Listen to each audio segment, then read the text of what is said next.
Ukuvuselelwa nokumanyaniswa kwesizwe samaCekhwe.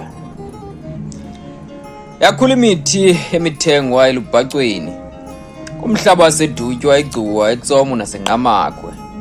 Yaqaqamba yaqhama yayindumasi kwizizwe zonke zasekoloni. Kodwa zema iinkumkani neenkosi zengingqi zibuza zibuzisa, ingaba kukuphela kwemithi esinayo nale mbombo zonke zeliphondo? Zaphendula maqhaphetshu ezazikho izibonda, zeziphaluka zamabomvane zabathembu namampondo.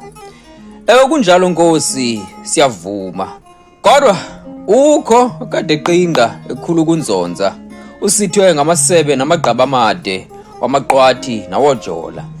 Bathi ukhiwa lusuthu kamshweshwe ngulowo mthana wamaCekhwe, okade xhuma izama ukungcotsha, okade khulu kunzonza.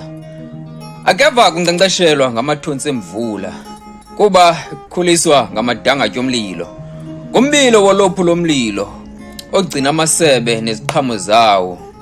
Ezilwela iqinga izama ukuphila phakathi kwemithi emide nemveliso. Akanako ukugawulwa ke lo mthi, nayo senemveliso yokongeza ubutyebi bembali kwaXhosa.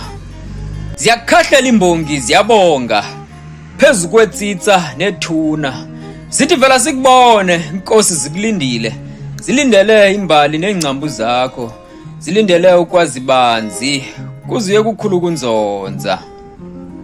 Ziyoyika izizwe ezikade zikunyathela zikunyevulela, zithi niza nomgwebo nengqumbo yendalo, zithi kokudubula intaba ezintle zeliphondo hlanaze namkelwa, koze kube intaba mlilo, kuba nisisizwe esivuselelwa ngomlilo. Tshayela namadlelo nokukhula kesizwe, bavela oqhaga otshayela imithi ethi gawulwa ibikhula kwamanqarhwane, kuyoze kuphele ukumbomba mhlabamkelwa, izizwe zamanguni zihlale ngoxolo. Ukuvuselelwa nokumanyaniswa kesizwe samaCekhwe.